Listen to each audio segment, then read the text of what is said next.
Bienvenue sur le podcast Récits ocytociques. Des histoires de naissance positives, profondes et empuissantes.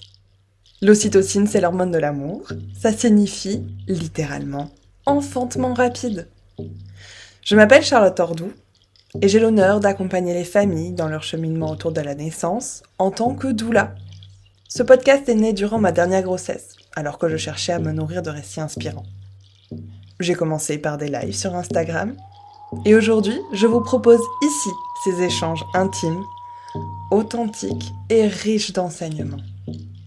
Mon rôle, tenir l'espace pendant que mes invités viennent se raconter.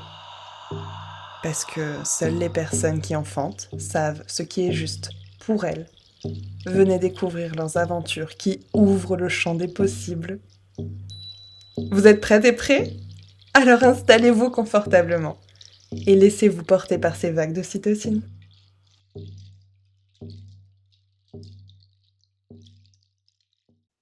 Et puis le temps passe, et puis effectivement, j'ai pris pas mal de poids à sa grossesse, j'ai fait une énormissime. Et puis là, 1er janvier, et puis nous, on fête pas un 1er janvier tout ça, mais ça n'a pas empêché ma deuxième, on ne sait pas pourquoi, se mettre à vomir. Puis une pause d'un jour, puis elle revomit. Puis en fait, un jour sur deux, puis après, c'est sa sœur qui vomit un jour sur... Bref, bon, ça a commencé par elle, puis moi, et après, il y a eu la sœur, dans mémoire, un truc comme ça.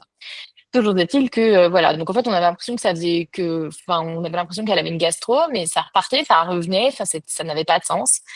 Et puis moi, j'avais plein de contractions. Je commençais à avoir pas mal de contractions et des fois pendant 2, 3 heures et j'étais fatiguée. Et en fait, j'ai un syndrome du canal carpien aussi, qui a débuté avec ma première grossesse, qui s'en va légèrement en dehors des grossesses. Bon, là, il n'est pas parti, hein, mais il est quand même moins pire que pendant ma troisième, où ça a été un cauchemar. Ça me réveillait la nuit, c'était très, très dur. Et j'avais une aversion plutôt légère quand même pendant ma troisième grossesse, parce que j'allaitais encore la numéro 2. Mais pour moi, elle avait passé 3 ans, on s'en foutait, quoi. Enfin, genre, c'est bon, j'avais donné elle avait dépassé sa sœur en termes de trucs. Quand le frère est né, elle avait quasiment 4 ans. Je crois qu'elle a arrêté peut-être vers 4 ans. Je sais même plus parce que ça a été un sevrage naturel. Donc, je sais même plus exactement quand elle a arrêté. Elle a dû faire une ou deux côtés avec son frère et c'est tout. Donc ça, voilà, elle me réveillait même plus. En plus, non, vers la fin de la grossesse, elle dormait la nuit. Donc, j'étais vraiment juste réveillée par le canal carpien. Et ça, c'était vraiment, vraiment painful. Et j'en avais marre, et je me traînais, et j'avais mal partout, et j'étais pas bien, et je râlais. Et là, je me retrouve avec des contractions. Je me dis, est-ce que j'appelle ma free-birth Non, bah non, c'est pas le moment. Bon, bah non. Et puis, ça refait, et puis c'était un jour sur deux, quoi. Et puis là, une nuit, vraiment, ça me fait très fort, très, très fort. Et puis, je vais me vider aux toilettes. Je me dis, ah, ça va être vraiment le moment et tout, machin. En fait, non, j'avais la gastro. Voilà, bah évidemment. J'avais pas eu de gastro depuis décembre 98 quand même. Je trouve que c'était quand même pas mal comme record. Et je me dis, ah, 1998, 2024, c'est pas mal comme record. Mais quand même, quoi. J'étais un petit peu verte. Donc je me retrouve avec une gastro, je perds 3 kilos en 2 jours. J'ai perdu tous mes œdèmes. Sauf que je pense que j'ai dû perdre du liquide aussi. Parce que petit chouchou, il a peut-être pas dû aimer trop. Mais en tout cas, moi j'avais dit à tout le monde, il va naître ce week-end-là, le week-end du 7, parce que c'est un week-end que j'accouche le week-end. Bah non, j'ai eu la gastro à la place. Donc il a décrit dès qu'il allait décaler. Donc il a décalé. Et donc c'était pas le samedi. Donc le samedi, en fait, ma free birth keeper a fait une partie du trajet. Et puis au bout d'un moment, je lui ai dit, écoute, non, en fait, repars parce que je pense que c'est pas ça. Et en fait, c'était la gastro. Donc du coup, elle a pris des nouvelles tous les jours, tout ça. Et puis le mercredi matin, je vais prendre ma douche. Et les filles étaient encore dans le lit parce que je dors avec tous les loulous là. Et les filles étaient encore dans le lit et je sors de la douche et je m'habille. Et au moment où je me redresse pour remonter mon pantalon, je râle. Mais je râle pas qu'un peu, je râle. Et je suis pas bien. Et j'en ai marre d'être enceinte. Je me lève et pouf, poche des os qui dans les vêtements tout propres que je venais de mettre. Et donc voilà, donc je me lève et là je romps dans mon pantalon. qui est noir, ça a son importance. Sur un sol qui est une couleur gris burk, ça a son importance aussi. Donc, ben, je suis bloquée, je sais plus quoi faire. Parce que j'avais une grosse contraction à ce moment-là, mais j'en ai eu toute la nuit et ça fait une semaine que ça contracte non-stop et j'en ai marre, quoi. J'avais cuisiné, j'avais tout fait, tout était prévu, j'attendais juste ce bébé et moi, j'ai accouché 2 fois à 39. Donc là, j'ai fait 39 plus 3, c'était pas normal, quoi. Enfin, 39 et... Je disais, oui, j'étais à 39 plus 3, 39 plus 4 et ça me saoulait trop, quoi. Mais qu'est-ce qui se passe? Et donc je reste interdite. Il est 8h50. En plus, c'est pas la nuit, quoi. Ça m'arrive pas. C'est pas la nuit. C'est ah bon. Donc je suis buggée. Et je dis à mes filles, bah, j'envoie la grande chercher une serviette. Parce que je me dis, bon, là, faut juste que j'enlève mes vêtements. Et là, j'enlève mon pantalon et sur mon pantalon noir, je vois un truc qui est quand même pas une couleur normale, quoi. C'est vert. C'est vert, c'est pas beau. Mais c'est pas très épais. Et je pense qu'en fait, il y avait du bouton muqueux en plus, que je n'avais pas perdu. Donc je pense qu'il y avait de ça. Mais Mais voilà, pas très beau. Et je décale mon pantalon et là, ça coule. Et ça coule quand même. Enfin, bien teinté. Et pendant ma grossesse, j'avais écouté beaucoup d'épisodes d'un podcast qui s'appelle The Midwife Cauldron, donc le chaudron de la sage-femme, quoi. Des sages-femmes. Et un truc, un parti australien anglais, je sais pas quoi, et qui est génial parce qu'il débunk justement diabète gestat, tout ça. Et il y a des médecins, il y a des sages-femmes, enfin, c'est des professionnels médicaux explique comment c'est fabriqué tout ça, comment les concepts ont été fabriqués, comment ceci. Et en fait, il y en a une qui explique, qui est médecin et qui explique, même sur son site internet, que bah non, mais en fait, le, le liquide amniotique teinté, ça peut ne pas être une substance fétale, en fait, très souvent. C'est pas forcément ça. Mais là, quand même, j'avais eu la gastro avant. Et je me dis, ah, peut-être qu'il en a marre quand même. Et peut-être que j'ai perdu un peu. Et en fait, j'ai eu l'impression quand même d'avoir perdu assez peu de liquide pendant tout ça. Et donc, je me dis, je pense que, en fait, ouais, la gastro, ça l'avait un peu attaqué quand même. Lui, il l'a pas eu, hein. C'est-à-dire qu'on a tous eu la gastro pendant un mois qui a tourné dans toute la maison, sauf mon mari et mon fils qui n'ont rien eu. Mais les trois filles, là, on s'est pris pendant un mois, ça a tourné. J'ai fini par appeler le médecin et dire, mais comment c'est possible? Il me dit, bah, le virus mute entre une personne et une autre, et donc voilà, vous le rechopez. Je dis, quoi. Donc mes enfants n'avaient jamais eu la gastro de leur vie. Bon, en Corée, on est vacciné contre la gastro aussi, accessoirement, mais voilà, elles n'avaient jamais eu la gastro de leur vie. Enfin, on n'était jamais malade en Corée, elles ont été un tout petit peu malades en France. Donc c'est vrai que c'était particulier, quoi. J'avais pas l'habitude non plus de gérer ça. Puis elle savait pas ce que c'était que vomir. Elle découvrait, quoi. Donc, euh, donc c'était tout ça à gérer, parce qu'elles ont vomi juste après naissance, d'ailleurs, 3 heures après naissance. Il a fallu que j'éponge du vomi. Et, euh, et donc, du coup, je romps, ma grande me donne une serviette, je colle la serviette entre les jambes pour comme ça, j'en mets plus partout parce que, ben voilà, j'ai pas que ça à faire, quoi. Et là, ben, j'appelle ma primeur skipper. Je lui dis, j'ai rompu. Il me dit, oui, tu veux que je vienne? En fait, oui. Il me dit, tu penses que ça va se lancer? Et là, j'ai une énorme contraction. Je dis, oui, viens. Sauf qu'elle vient en train. Elle vient en train et elle met 2h30 à venir, un truc comme ça. Et donc, je dis à ma flipper skipper de venir et j'envoie mon mari avec une de mes filles pour lui montrer où c'est la grande, chercher des barres de céréales pour que je puisse manger un petit déj. Et je m'enferme dans la salle de bain avec mon ballon de grossesse et j'installe tout mon matos parce que j'avais acheté des tapis Ikea que je viens de mettre à la déchetterie d'ailleurs. Malheureusement, ils n'ont pas survécu. Des tapis Ikea pour pouvoir avoir les enfants qui font des galipettes, des trucs comme ça. J'avais acheté ça et je l'avais installé parce que depuis le début, en y connaissance, je visualisais accoucher dans ma salle de bain. Et je ne voyais que ça, la salle de bain. Et donc, j'ai fait en sorte que je me suis dit, je veux quand même pas qu'il tombe sur le carrelage, quoi. Donc, j'avais acheté des tapis pour mettre sur le carrelage et des draps pour mettre par-dessus. Tu peux jouer avec la ligne ou tu peux venir dans mes bras, c'est comme tu veux. Et du coup, j'ai mis toute mon installation, je me suis mise sur mon ballon, j'ai mangé j'ai pris ma gourde, j'ai mangé mes barres de céréales et j'ai commencé à gérer mes contractions. Assez rapidement, je suis allée dans la douche parce que bah, quand même, je perdais un peu de liquide et puis j'avais besoin de mieux me sentir. Et j'ai mis une musique d'hypnonaissance pour se faire de l'auto-hypnose. Euh, que je ne peux plus entendre, hein, d'ailleurs, accessoirement, parce que du coup, je l'ai entendue pendant 6 heures. Donc, je ne peux plus la supporter, mais qu'on trouve sur le site de Lise Bartoli. C'est juste la musique, c'est même pas le guidage audio, hein, c'est vraiment juste le truc de musique. Et, euh, et voilà, je me suis, je me suis lancée avec ça. Et pendant ce temps-là, mon mari a fait des pancakes sans lait, sans œufs, sans rien, là, pour les demoiselles et la gastro, là. Et puis, il a joué avec elle en bas toute la journée. Le déjeuner était déjà prêt, mais en fait, ils n'ont rien mangé parce que gastro, quoi. Donc, on n'a rien mangé.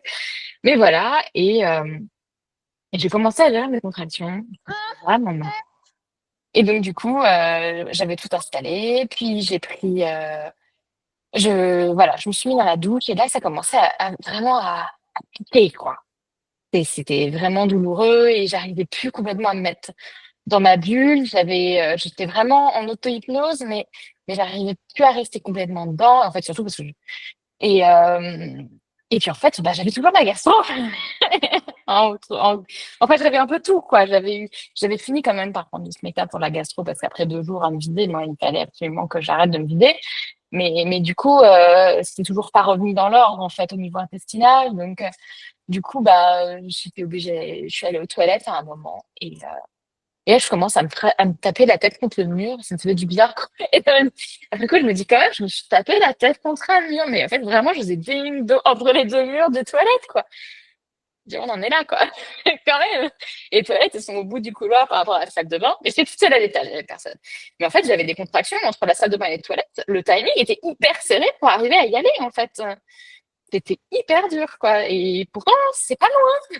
Mais je réalisais pas trop parce que juste, j'étais dans l'attente et je me disais quand est-ce qu'elle arrive et quand est-ce qu'elle arrive et tout. Et là, je me suis mis à perdre le pied. M'étais fait couler un bain, j'avais déjà pris un bain. Et je commence à vocaliser sur mon ballon, à 4 pattes, en roulant sur mon ballon. Et j'ai passé tellement de temps comme ça que heureusement, j'ai aucune photo de naissance pour rien, parce qu'en fait, je me suis brûlé le visage sur la. Voilà, donc je vais aux toilettes et puis je reviens et là, je me mets la tête sur mon ballon avec ma serviette à 4 pattes et j'ai passé tellement de temps, je m'en suis brûlé en fait la peau au niveau du menton, tout ça. Je pensais pas que c'était possible. Donc, je n'ai aucune photo de moi enfin, de base, hein, dans les, je sais pas combien de jours après la naissance, même maintenant, je crois que j'ai aucune photo de moi, mais surtout à ce moment-là, je voulais absolument pas qu'on prenne ma photo. Puis du coup, j'ai essayé de me brûler des visages. Ce qui peut paraître hyper bizarre. Je me suis brûlé le visage en accouchant. Euh, et c'est juste le frottement sur une serviette qui pourtant n'était pas rêche, hein. Mais c'est juste à force, en fait, j'avais juste la tête sur la serviette et sur le ballon. Voilà. Et donc j'étais comme ça et je regarde l'heure, elle me dit, oh, elle va bientôt arriver. Elle va bientôt arriver. Parce qu'il était 11h30, je savais l'heure à laquelle est arrivé son train. Donc, il restait plus qu'1 heure. Et quand même, j'ai commencé à perdre pied. Et là, en fait, j'ai retrouvé exactement le même moment que quand j'ai perdu pied pour ma première. Et que j'ai fini par dire césarienne. Donc là, je me suis sentie quand même un peu dans le mal.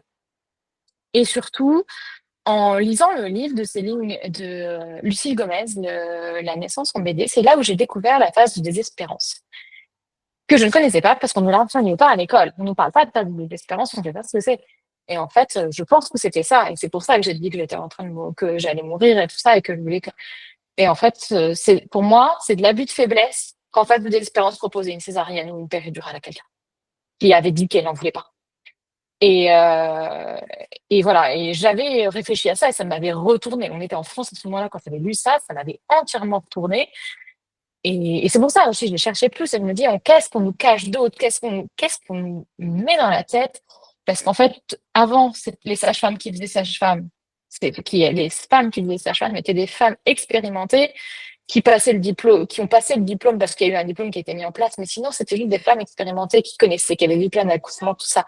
Et on est passé dans un autre paradigme où c'est des nanas qui ont 18 piges, alors 20 à la rigueur, parce qu'avec les années de médecine, qui ont à peine 20 ans, et ces nanas-là, c'est elles qui vont être mises dans des études, qui n'ont jamais vu un accouchement de leur vie, qui vont devoir tout découvrir, et donc qui vont gober tout ce qu'on leur dit, en fait, parce qu'elles n'y connaissent rien.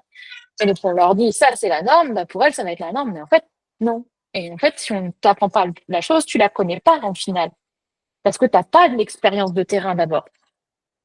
Et donc voilà, donc on s'est retrouvés, je me suis retrouvée un peu comme à ce moment-là de ma première, et je me suis dit, mince, euh, il faut que je passe outre, et de toute façon, elle va arriver. Donc je me suis raccrochée à ça, à cette idée. Et là, l'heure est passée finalement assez vite, et là, j'entends ding dong. Et mon mari coule la porte. Là, c'est bon, elle est là. Et en fait, au début, j'avais dit que je voulais être toute seule. Qu'elle soit là pour l'espace, mais que je voulais être toute seule. Et en fait, quand elle arrive, elle me demande, elle me dit, est-ce que tu veux que je vienne avec toi? Et j'ai dit oui. Et là, je lui ai défoncé la main pendant tout le reste du temps. Pendant les 3 heures qui ont suivi. Mais mine de rien, je devais être pas loin, parce qu'en fait, il s'est passé que 3 heures. Et donc, je pense que vraiment, en fait, en y repensant, je me disais, pour ma première, je pense que j'étais à complète à l'arrivée au bloc. Pour ma première. Parce que j'ai eu la phase de désespérance d'abord. Quasiment sûre que j'étais là. On le saura jamais. Mais j'en ai eu cette énorme intuition derrière qu'en fait, ça avait dû bouger. Et pour ma deuxième, j'étais à 7 hein, quand on a césarisé. Et en fait, j'aurais très bien pu ne pas du tout être césarisée. Et c'est juste parce qu'ils m'ont rodé autour et que j'ai fini par dire, ouais, vas-y, franchement, là, je vais faire. Mais en fait, j'aurais pu l'éviter aussi. Mais c'était peut-être pas mon moment, je ne sais pas. Et en fait, en tout cas, là, et ouais, donc du coup, je me suis dit, là, c'est bon. Et elle a été là et elle m'a dit, je veux pas retourner dans le bain. Je retourne dans le bain, mais à chaque contraction, c'était compliqué. Et au final, on a testé plein de positions, tout ça. Il mettait du temps, ce bébé, à sortir. Et à un moment, je me dis, c'est quoi ça? Je me dis, je pense que c'est la tête. Et elle me dit, touche, tu verras bien. Je dis, c'est la tête. Et elle me dit, bah, ça devrait être plutôt à la poche des os, non? Elle me dit, tu penses que t'as rompu ou t'as fissuré? Parce que pour elle, j'avais fissuré de ce que j'avais dit, parce que je lui avais dit que c'était une petite quantité, mais je lui avais dit, au tout début, je lui ai dit, moi, j'ai rompu, je pense. Elle me dit, ben, enfin, en fait, clairement, je perdais très peu de liquide, je perdais assez peu de liquide.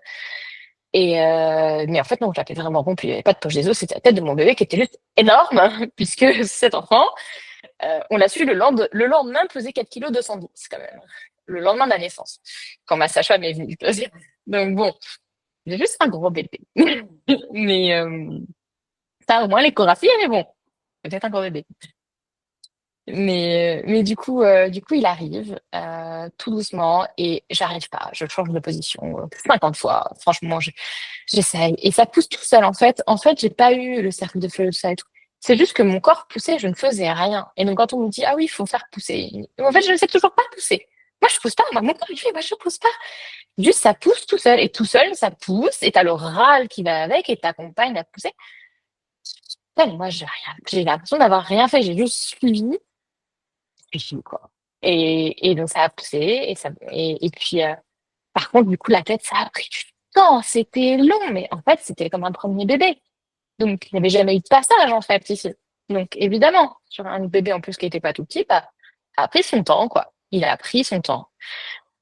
Et je vais plusieurs fois de position parce que j'arrive pas, elle me disait, machin. Et puis après, et une fois que la tête était sortie, je me suis dit, alors pourquoi là, les épaules, elles sortent pas? Et là, je me suis fait un petit flip quand même de, l'épaule.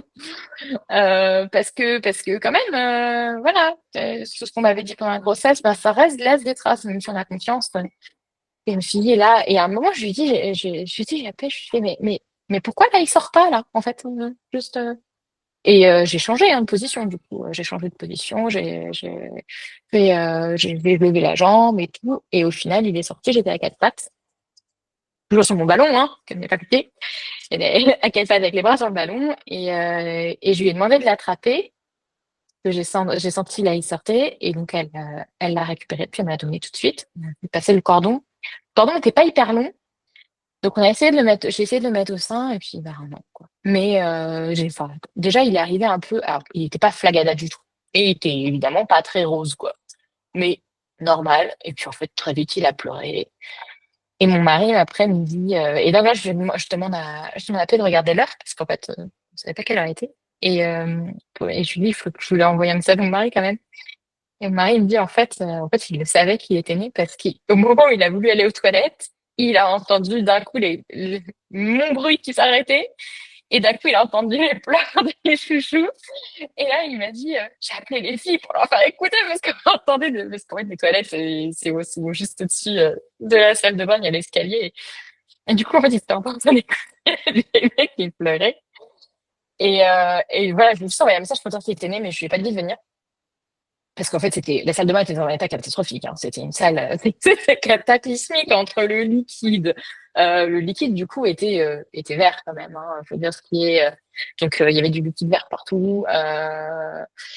Mais voilà. Mais quand moi j'étais montée à la salle de bain et tout, et quand j'ai pris mon petit déj, je lui ai parlé. Je lui ai dit bouge en fait, bouge. Dis-moi que là ça va pour le liquide teinté. Dis-moi vraiment que c'est juste que t'as pas bien géré les derniers jours et que c'est ton moment à toi. Mais juste dis-moi en fait. Et il a bougé. Et c'est pour ça aussi, je me suis dit, ok, c'est bon, ouais, on y va. Et il bougeait pendant le travail. Donc, j'ai pas, ça m'avait, c'était le petit truc où je me disais, là, quand même, s'il bouge vraiment pas, machin. Et puis, j'ai pas eu le truc de la grosse douleur. Je savais, je connaissais les signes de rupture utérine. Euh, voilà, j'avais pas de grosse douleur, j'avais pas de, moi, j'avais ma liste de red flags pour moi. Pour, là, on appelle les urgences, là, ceci. Il y avait rien de tout ça. Il y avait le liquide teinté, c'était pas parfait. Maintenant, c'était pas un liquide de purée de foie non plus. Et puis, il bougeait. Et je me suis dit, allez. Et puis, en fait, en vrai, pour un bébé qui sort pour la première fois qu'il y en a un qui sort, même si j'avais eu deux travails avant, bah, en fait, il est né en 6h05, en 6h30. Ce qui est quand même pas mal. C'est plutôt rapide, en fait. Voilà. Donc voilà. Donc, je me dis, en fait, tranquille, quoi. Et ça a été vraiment, la sortie a été longue, j'ai eu l'impression. Mais après, du coup, je l'ai pris contre moi, je l'ai stimulé un petit peu en lui parlant doucement et tout, mais il a arrosé tranquillement, il a pleuré. Et puis, en fait, on est resté longtemps comme ça. Et je sais pas combien de temps. Et j'essayais de mettre au sein bref, une vingtaine de minutes et j'y arrivais pas. J'étais gênée. Et là, j'avais envie de virer mon placenta. Mais d'un coup, genre, je veux qu'il parte. Donc, j'ai dit, écoute, on va clamper. Et on va le passer à papa, quoi, au papa. Donc, du coup, moi, j'avais mon matos de sage-femme. Hein. J'ai clampé avec mes pinces, ma pince clampe en métal et j'ai coupé avec mes ciseaux que j'avais tout désinfecté au préalable bien avant. Hein. Mais c'était mon ancien matériel de sage-femme que j'ai pris. Je me suis dit, à vous que j'ai bouclé. Ces ciseaux et tout, ça sert à quelqu'un d'autre. Mais voilà, j'avais pas prévu de petits cordons, de machin, tout. Non, moi, en fait, je n'ai aucun lien avec le placenta, le cordon, machin. Non. Je voulais faire du clampage tardif parce que je sais que c'est ce qui est le meilleur. Mais alors, le reste, rien à faire. Moi, garder mon placenta, non, merci. Je ne vais pas mettre ça dans mon frigo, dans mon congèle, j'ai déjà pas de place. L'enterrer dans ce jardin qui n'est pas le mien, je vais pas m'amuser. J'avais déjà creusé un trou pour un poisson mort pendant ma grossesse, parce que j'en avais marre d'aller chez le vétérinaire pour les poissons morts. J'ai fait, non, c'est mort, je recreuse pas de trou pour un fucking placenta, quoi. J'ai d'autres choses à faire dans ma vie. Surtout qu'on était en janvier. Creuser un trou en janvier, non. Voilà. Donc du coup, le placement, je n'ai rien à faire. Moi, j'avais cherché à l'avance. Je sais que c'est limite en termes de légalité de le mettre dans un sac poubelle. En France, en tout cas, normalement, si c'est un personnel médical, c'est censé être dans les sacs jaunes, machin, truc. J'ai vraiment cherché. En Belgique, zéro réglementation, rien à faire. Je l'ai mis dans la poubelle normale. J'ai mis dans deux sacs. Voilà, c'est bon. On s'est débarrassé de tout. Mais bon, avant d'en arriver là, il a fallu l'expulser, ce placenta. Donc, du coup, j'ai gardé le petit, je pense, au plus d'une demi-heure. Je l'ai en vers 20-30 minutes, j'ai coupé le cordon. Puis elle allait chercher mon mari, puis je lui ai filé le bébé. Et lui, il est reparti avec le bébé. Et il allait me présenter à mes filles. Et moi, j'en avais rien, je loupais ce moment. Mais rien à foutre, je voulais juste virer ce placenta qui me gênait. Et je pense qu'il était détaché. Et c'est pour ça que d'un coup, j'ai eu cette vague de, et puis en fait je sentais mauvais, il y avait des odeurs partout, moi je suis très sensible aux odeurs et d'un coup j'ai été agressée par toutes ces odeurs. Donc je suis allée dans la douche et j'ai tout fait. J'ai dandiné, j'ai tout fait pour essayer de sortir ce putain, et j'ai essayé de pousser mais je ne sais pas pousser, je pousse pas moi. Donc évidemment il y a rien qui sort, je suis restée longtemps dans la douche, rien qui venait, ça m'a énervée. Et puis et parce qu'en fait on s'était dit bah faut faire pipi et j'arrivais pas à sortir à la douche, j'arrivais pas, c'est pas. Je suis allée aux toilettes, j'ai emmené la bassine avec moi et tout. Et sauf qu'en fait, je suis allée aux toilettes et j'ai mis beaucoup de temps à vider ma vessie avant d'y arriver. Et quand j'ai réussi à vider la vessie, alors là, le truc est tombé. Je l'ai récupéré. Et en fait, je l'ai récupéré, il a glissé dans la bassine et splash partout dans les toilettes. Donc les toilettes sont condamnées. Voilà. Parce qu'il y avait du sang. Mais bon, j'allais déjà mieux parce qu'en fait, pendant que je l'avais dans les bras, pendant la demi-heure, où vraiment on a un gros problème, gros flou temporel là-dedans. Ce qu'on a fait, c'est qu'on a mangé et bu en fait. Parce qu'en fait, ma housekeeper n'avait pas pris de petit déj avant de partir. Ou non, ou pas pris de déj, en tout cas. Peut-être, je sais plus. Si j'avais peut-être un petit déj. Je m'avais pas pris de déjeuner, moi non plus. Et j'avais une barre de céréales, j'avais pas mangé pendant le travail. J'avais beaucoup bu, par contre. J'avais sacrément bu. Mais j'avais pas mangé, j'avais pas faim, c'était du gastro. Mais là, j'ai crevé la dalle. Et donc, on s'est boulité toutes les barres de céréales que j'avais fait. Et genre, bon, pas que à deux, hein, parce qu'après, on allait en donner aux enfants aussi. Mais en gros, le sac, il est passé, quoi. Et genre, en fait, pendant une demi-heure, j'étais juste, donne-moi à manger, donne-moi à boire, quoi. Et en fait, elle m'a juste nourri une demi-heure pendant que j'avais le bébé. Et après, il y a eu cette histoire de placenta. Et puis après, mais j'avais du mal quand même à tenir un peu sur mes jambes, hein. C'était pas, j'étais épuisée, quoi. Puis, bien sûr, ça faisait des nuits et des nuits, je dormais pas. Je dormais très, très mal. J'avais des contractions toute la nuit. Je me réveillais au bout de 3 heures de sommeil à cause de ma main. Enfin, après, je faisais 3 heures d'insomnie. Je me rendormis pour 1 heure. J'étais défoncée, quoi. Et arriver en fin de grossesse comme ça, c'est vraiment pas l'idéal, quoi. Et, euh, et donc, je me suis allongée, je suis allée dans le lit et tout. Euh, et, euh, et puis, en fait, j'ai quasiment pu bouger. Je crois que j'ai fait peut-être pipi une fois. Je suis même pas sûre de m'être relevée pour faire pipi. Avant 12h30 le lendemain, quoi. Et là, bah, j'ai mangé dans le lit. Je crois que c'était un des pires repas de ma vie. Merci à mon mari. Il y avait juste à réchauffer et à faire cuire des trucs qui se cuisaient en 3-4 minutes, mais c'était pas grave. C'était horrible. Les enfants n'ont pas voulu manger parce que c'était horrible. Enfin, Et puis, bah, juste après, j'en ai une qui a, du coup, 3 heures après la naissance, j'en ai une qui a vomi. Donc, il a fallu que je me relève. Ah si, je me suis levée quand même pour nettoyer son vomi. Voilà. Et puis bah sinon, mise au sein, pas de problème. Enfin, il est resté dans le lit avec moi. Il était même pas en couche. Je l'ai laissé juste dans sa serviette. Il est resté dans sa serviette. À un moment, il a fait caca dans sa serviette. Puis voilà. Il est resté dans le lit avec moi, la serviette. Et les filles, elles étaient un peu en mode, bon, on est malade, mais on aimerait bien que maman s'occupe de nous quand même. Bah oui, mais non. Mais bon, je pense que tout le monde est tombé très vite amoureux de ce loulou, qui est quand même adorable, qui a vraiment son caractère, mais qui est adorable. Et qui dort collé à sa sœur, entre sa sœur et moi maintenant. Que assez rapidement, les deux filles ne pouvaient plus supporter d'être à côté l'une de l'autre. À la base, il y en avait une de chaque côté de moi dans le lit, et là, elles supportaient plus d'être à côté. Donc, on a migré à la grande, et donc, bah voilà, le petit était pas dans les recos, mais de toute façon, moi, je dors que d'un œil depuis 7 ans et demi, donc ça fait 7 ans et demi que j'allaite. Je me suis jamais arrêtée. Parce que quand j'ai arrêté d'allaiter une, j'étais encore en train d'en allaiter un autre. Donc en fait, ça fait 7 ans et demi que j'allaite, j'ai toujours un sommeil extrêmement léger lié à ça. Réparateur, mais léger. Donc voilà, il n'y a jamais eu de problème, il n'a jamais été sous une couverture et machin. Non. Au contraire, il grimpe à l'autre bout du lit, je passe mon nuit à le faire juke et à le retirer parce qu'après il se cogne au mur et je retire le bébé en ce moment, il s'assoit sur ma tête. Je dis, on est en pleine nuit, pourquoi tu t'assois sur ma tête, quoi. Et il fait dans son sommeil, il se rend même pas compte, quoi. Et moi, j'ai juste un bébé qui fait une couche de nuit, je vais arrêter, quoi. Bref, voilà. Donc, bon, le lit partagé, c'est plus dangereux pour moi que pour lui, en fait. Parce que je risque de me faire asphyxier par une couche, quoi. Mais, euh, mais voilà. Et donc, j'étais dans le lit, j'ai appelé ma sage-femme et je lui ai dit, ben, vous entendez? Elle me dit, ah, je suis avec une patiente et tout. Je lui dis, oui, il n'y a pas de souci, il n'y a pas de souci, juste vous entendez? Et là, elle me dit, ah, oui, vous pouvez pas. Elle me dit, quand est-ce que vous voulez que je passe? Bah, demain matin, ça ira. Parce qu'on n'avait pas le poids, on n'avait rien, du coup. Et j'avais laissé un long morceau de cordon, hein. Quand j'ai coupé, je lui ai laissé ça de cordon quand même, hein. J'ai raccourci. Je n'ai même pas raccourci. En fait, j'ai attendu que ça sèche comme ça. J'ai enlevé la pince le lendemain matin quand même. Parce qu'en fait, et même après ça, ça saignotait quand même un tout petit peu. Mais il n'y avait plus de sang du tout dans le cordon, mais il y avait ça, un léger saignement. Et comme ça me saoulait un peu, j'avais pas envie de pourrir tout. Voilà.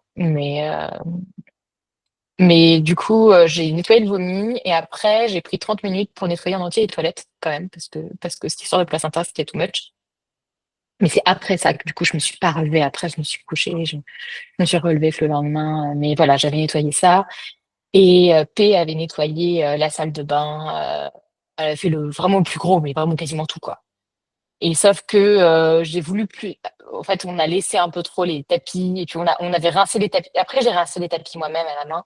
Mais en fait, je les ai laissés sécher comme ça. Et en permanence, il y avait des gens qui les bougeaient, enfin, des gens, genre mon mari, quoi, ou les enfants qui les bougeaient, ou machin. Et en fait, je pense qu'ils ont pris trop l'humidité dans la salle de bain, ils ont jamais séché bien, ou je sais pas. retrouvés avec une odeur horrible. Donc, j'ai fini par les mettre à la déchetterie parce qu'en fait, c'était pas réutilisable. Enfin, l'odeur de moisi, ça veut dire qu'il y a du moisi, quoi. Donc, dommage. Parce qu'en fait, les draps et les serviettes que j'avais mis dessus, bah, en fait, ça a tout transpercé, hein. Ouais. Je veux dire, ce qui est, ça n'est pas tenu, quoi. Mais bon, c'est pas grave, tant pis. C'était pas le plus, c'est pas non plus le plus coûteux de l'opération. Le plus coûteux d'opération, c'était la frigeur qui perd. Mais, mais qui valait le coup, ça valait complètement le coup, en fait. Parce que j'ai eu le soutien dont j'ai eu besoin. Elle a pris aucune place à part la sienne et ce que je lui donnais comme place. Et finalement, elle a juste été là pour m'écouter. On se faisait, en fait, une vidéo par semaine de quelques heures. Une vidéo par mois de quelques heures. Et elle me disait, si tu veux parler plus et tout, moi, bah non, j'avais mes lectures, j'avais mes trucs, j'avais pas forcément besoin. Et donc voilà, donc franchement, aucun regret. Et je me dis, ben, ça fait beaucoup de chemin. Ça fait beaucoup de chemin parce que je suis partie de, je vais peut-être accoucher à l'hôpital, on sait jamais, peut-être en plateau technique, peut-être avec une sage-femme, peut-être. Ah, finalement, j'accouche avec juste du soutien. Et c'est là où je me suis vraiment rendu compte qu'en fait, on soutient pas assez. Et ça m'a rappelé quand on était étudiante sage-femme, souvent quand il y avait une patiente qui était en travail et qui était sans péridurale, il y avait toujours la question enfin, on disait à l'étudiante, ouais, bah, du coup, toi, tu t'en occupes. Et on nous engueulait quand on sortait de la pièce. Mais en fait, souvent, c'était des personnes hyper préparées, en couple qui étaient très préparées et qui n'avaient pas besoin de nous, en fait. Et au lieu de reconnaître le fait que nous, on s'en allait pas parce qu'on voulait aller, on était tir au flanc, c'est juste parce qu'on se rendait compte qu'en fait, on gênait un peu ce couple qui était dans leur bulle et qu'on voulait pas les sortir de leur bulle. Moi, je sais que j'avais vraiment eu ça. C'est-à-dire, quand une patiente avait besoin de moi, j'étais 100% là. Et quand je sentais que je gênais, je voulais pas être là. Et en tant qu'étudiante, on ne nous laissait pas prendre la bonne position parce qu'on nous disait, non, mais elle a pas de péri, tu vas avec elle. Elle a besoin d'être, ben non, en fait, pas toujours, pas tout le monde. Et donc voilà. Et donc, ça m'a quand même beaucoup fait remettre en question ce qu'on faisait au niveau des études. Parce que, en plus, j'en ai beaucoup reparlé avec la sage-femme belge parce que elle, pour le coup, elle a un autre cursus. Et en fait, mes deux sages-femmes belges, donc celle qui faisait l'hypnonaissance, en fait, à la base, elle bosse aussi en CHU. Enfin, CHU, c'est en CH. Bref, ou en CHR, ou que sais-je. Mais elle bosse aussi dans une grosse structure, elle fait de l'hypnonaissance en plus. Mais elle était extrêmement ouverte, elle avait été trop fan de l'idée, elle avait trop envie de savoir comment ça se passait et tout. Et la sage-femme belge, elle, qui, pareil, était sidérée et qui me dit le lendemain, donc elle vient et elle me dit est-ce que vous voulez que je regarde en bas et tout non. Je dis mais ça va? Je sais pas. Mais non, en fait, j'ai pas besoin que vous regardiez. Et je dis bah je veux bien, je vais aller regarder là. Et donc là, je me lève et puis en fait, je me suis pas levée depuis des heures et des heures. Alors j'en ai partout, quoi. Bref, elle m'a fait une lessive n'importe comment, ça a été l'horreur, j'ai dû tout refaire le linge. Bref, mais c'est pas grave, c'était on va dire que c'était l'intention qui compte. Euh, et en fait, du coup, je vais dans la douche, j'en profite parce qu'elle était là, il dormait, je dis, bah, je lui laisse 2 secondes. Et je vais dans la douche, et là, je trouve une membrane, mais d'une taille. J'avais examiné mon placenta, hein, pourtant. Je n'avais rien vu, hein. J'ai examiné le placenta, pour moi, il était complet. Je trouve une membrane comme ça. Mais je n'avais pas saigné plus que ça, en fait, puisque, en fait, quand j'étais allongée, je saignais pas. Donc, c'est que ça va. S'il y a pas, j'ai saigné quand je me suis levée. Là, pour le coup, j'ai évacué, mais. Donc, bon, il y avait une membrane, mais tout va bien. Et puis, j'ai regardé, en fait, j'ai un périnée intact. Et alors là, elle a pas couru. Elle a fait, c'est pas possible. Ah, si. Il y avait un 4 kilos de périnée intact, voyons, tout va bien. Quand on prend le temps, en fait, et qu'on ne pousse pas comme une brute, qu'on se fait pas, tout ça, c'est possible. Mais, mais, et voilà, et puis bah, je lui ai raconté l'accouchement et elle était genre sur les fesses, quoi. Et puis elle l'a pesé au moment où j'étais à la douche, il s'est réveillé. Elle l'a pesé juste à ce moment-là, je crois. Et ouais, et elle me sort 4 kg 210. Je fais bah voilà. Ceci explique cela. C'était pas un petit. Mais voilà, quoi. Et après, ça s'est bien passé. Et après, ça s'est bien passé. Sauf que on a fait quand même le Guthrie, tout ça, nous. Bon, déjà parce que c'est plus ou moins obligatoire et puis parce qu'en fait c'est important. Et puis au bout de 10 jours, on m'a rappelé pour la mucoviscidose. Ma sage-femme m'appelle et me dit ils l'ont appelé pour lui dire et donc il faut que je contacte le centre spécialisé. Ils ont trouvé une mutation sur le de la mucoviscidose. Et donc j'appelle et on me dit bah voilà, il faut faire un test à la sueur pour vérifier si s'il a la mucoviscidose ou si c'est juste qu'il a la mutation, mais que c'est comme c'est quelque chose, il faut avoir les deux gènes. S'il en a un, bah, il est juste porteur sain, il n'aura pas la maladie. Donc voilà. Et donc on m'a pas dit le truc que si c'est un gros bébé, a priori il l'a pas, tu vois. Parce qu'en fait les enfants normalement qui ont la mucoviscidose dans l'ensemble sont des petits trucs quoi. Et lui en fait c'était pas un petit bébé. Alors, après il était grand aussi, mais c'était pas un petit bébé. Donc mais voilà. Et donc j'ai dû aller à Gand. Parce que j'ai réussi à décaler le lycée à Bruxelles. Ils ont été adorables, les Belges, vraiment adorables. On est allé à Gand. Je suis allée toute seule avec lui. Je prévois pour le mardi. Train annulé, annulé, annulé. Enfin, l'horreur. Puis bon, je reviens chez moi. Je redécale au lendemain. Je les rappelle, je redécale au lendemain. Déjà, il y avait de la place. C'était un truc incroyable. Et puis, bah, j'y suis allée. Et en fait, on a fait le test à l'assureur. Et déjà, ils l'ont vu. Ils m'ont dit, franchement, il y a peu de chance. Parce qu'il est gros, quoi. Et puis le test était, et puis on a eu le résultat même pas 2 heures, enfin un truc hyper rapide, 2, 3 heures, enfin un truc. Donc on fait une journée à Gand avec mon petit chouchou quoi, ça s'est très bien passé pour lui. Moi je pense que j'ai rarement autant pleuré. Et journée à Gand en postpartum plus donc Gand c'était pas tout près et journée là-bas en postpartum plus le stress. Bah derrière j'ai fait une descente d'organes. Donc voilà, puis je l'ai réglé toute seule, hein, parce qu'en fait, ça se règle très bien avec. J'ai fait l'exercice du périnée avec un truc périfit, machin, et en fait, je connais tout. Je connais c'est par cœur les exercices du périnée parce qu'on n'en fait pas en Corée. En Corée, j'ai quand même rééduqué tout seul, en fait, hein. Et en fait, les rééducations du périnée, c'est pareil. Il y a qu'en France qu'on en fait. On n'en fait pas dans d'autres pays, hein. Donc, la Cour des comptes avait montré qu'ils n'arrivaient pas à montrer que ça avait une efficacité. C'est compliqué. Ça veut dire qu'on ne sait pas si ça marche ou pas, parce qu'on ne le sait pas. On n'arrive pas à le montrer. Donc, il y a des femmes qui trouvent que c'est génial, mais en fait, on ne sait pas. On sait pas. Et moi, j'avais voulu faire un DU là-dessus. J'avais lu les cours, mais j'avais jamais passé les examens derrière. Et c'est très intéressant parce qu'effectivement, c'est pas tout pour classe. Enfin bref. Et en tout cas, au bout d'un mois, moi, mon périnée est revenu normal. Enfin, moi, j'étais de nouveau sur mon vélo avec mes enfants et compagnie, donc tout bien. J'avais quand même fait du vélo jusqu'à 34 semaines et demie, hein. Donc voilà, même quand j'allais à ce point, c'était qu'un 10-15 bornes et je le allais et je le faisais et on me prenait pour une folle, hein. C'est un vélo électrique, certes, mais c'est pas assistance électrique, c'est d'assistance, hein, c'est pas une mobilette. Et c'est vrai que j'ai quand même essayé de rester au maximum active, ce qui n'a pas empêché la prise de poids, les œdèmes, tout ça. Mais voilà, de toute façon, l'hypothyroïdie aide pas, hein, mais même soigner, une fois que les kilos sont là, c'est compliqué à déloger. Et puis surtout qu'avec l'allaitement, moi, je stocke. Mais, euh, mais en tout cas, voilà, en réfléchissant, on se rend compte que tout ce qu'on nous apprend, on peut réfléchir en fait à ce qu'on nous apprend, nous dire c'est obligatoire, c'est ceci, parce qu'entre-temps, quand même, j'avais vu qu'en France, il y a eu des changements, il y a eu des trucs qui sont maintenant des rendez-vous dits obligatoires maintenant. Sauf que c'est obligatoire, mais il n'y a pas de conséquences si on ne les fait pas. Donc c'est des obligations qui sont on va pas en prison, il se passe rien. C'est obligatoire. On peut pas mettre une obligation sans une conséquence parce que sinon on peut pas faire forcer les gens à faire l'obligation, donc ça n'a pas vraiment de sens. Mais c'est vrai quand on voit rendez-vous obligatoire, je me dis mais c'est pas possible. On va où là en fait? Comment est-ce qu'on peut forcer quelqu'un à faire un examen sur son corps en fait? C'est pas OK. Et moi, je me rappelle très bien quand je bossais et que quand la patiente voulait pas le toucher vaginal, qu'on faisait normalement en plus ou moins automatique, il fallait mettre soit non justifié, soit non fait refus patiente. Mais refus, c'est très fort à indiquer quand même. C'est juste, elle n'a pas souhaité. Non, ou parce que non souhaité par la patiente, c'est trop long en fait. Donc refus patiente, enfin non fait refus patiente, ou alors c'était non justifié. Quand on arrivait à le mettre, c'était tant mieux. Par contre, il fallait qu'on soit sûr du non justifié, parce que si on disait mais non, là ça aurait été justifié, vous auriez dû le faire. Et tous ces trucs là, et je me dis mais c'est trop en fait. On a fait trop.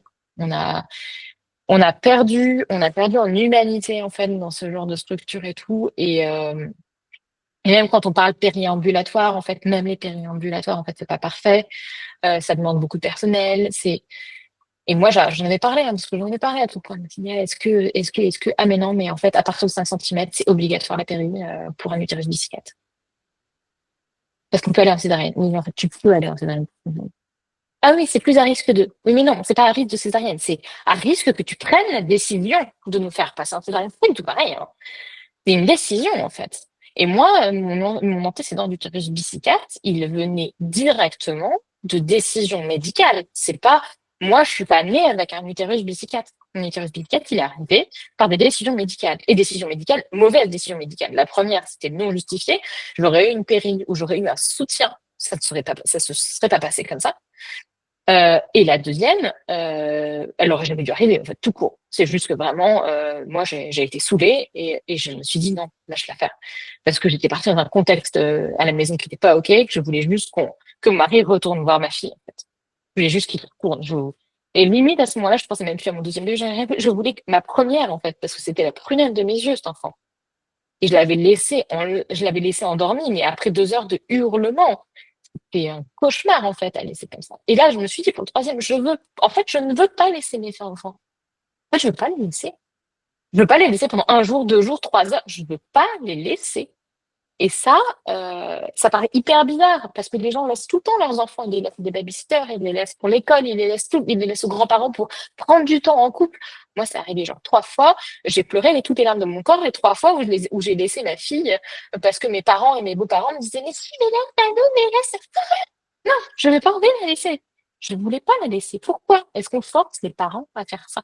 Pourquoi on les force à laisser leur gamin en permanence? Si il n'est pas prêt, c'est qu'il y a si le parent est pas prêt, c'est que l'enfant est pas prêt, en fait. Après, on peut être prêt et l'enfant l'est pas, mais c'est pas possible. Moi, quand il y a plein de moments où je n'ai pas de problème à laisser les grandes à mon mari, on parle de mon mari en plus, on parle pas de n'importe qui, mais même lui, par exemple, là, je suis pas allée chez le coiffeur depuis 1 an et demi. Ça fait 1 an et demi que je suis pas allée chez le coiffeur. Parce que mon troisième n'accepte pas de rester trop longtemps avec son père. C'est comme ça. Et on va dire, ah oui, mais alors, peut-être qu'il prend pas assez ses responsabilités, mais quand il est avec mon fils l'adore, mais il reste pas des heures avec lui. Il n'y arrive pas. Et moi, partir de la maison, je me le sens pas parce que je sais très bien qu'il se passe quoi que ce soit, il va tomber un machin, je vais avoir quelqu'un qui ne va pas pouvoir gérer en face. Parce qu'on est sur un petit enfant qui, quand il va pas bien, il veut sa mère. Point. Et le forcer à être, moi, je trouve que c'est une violence de le forcer à être avec son père s'il veut sa mère, en fait, c'est tout. Mais en fait, je sais que c'est plus du tout comme ça que fonctionne la société. Et on s'est retrouvé en fait, entre guillemets, au bord de la société parce qu'on a fait des choix qui semblent radicaux, machin, alors qu'on est dans aucune compétition, machin, truc. Mais juste, en fait, on réfléchit à nos enfants et leur bonheur en priorité, qui n'empêche pas qu'ils nous hurlent dessus, mais voilà, on pense à eux en priorité. Et c'est pas commun. Déjà, quand on parle, quand on dit qu'on déménage autant, on nous regarde toujours de travers. Parce qu'en Corée, on a quand même fait 4 apparts, techniquement. Un premier temporaire pendant 1 mois, puis on a eu 2 ans et demi dans un appart, puis 2 ans et demi dans un autre, puis on a fait un peu moins de 2 ans et demi dans un autre, puis on a refait 1 mois dans un autre appartement temporaire avant de déménager.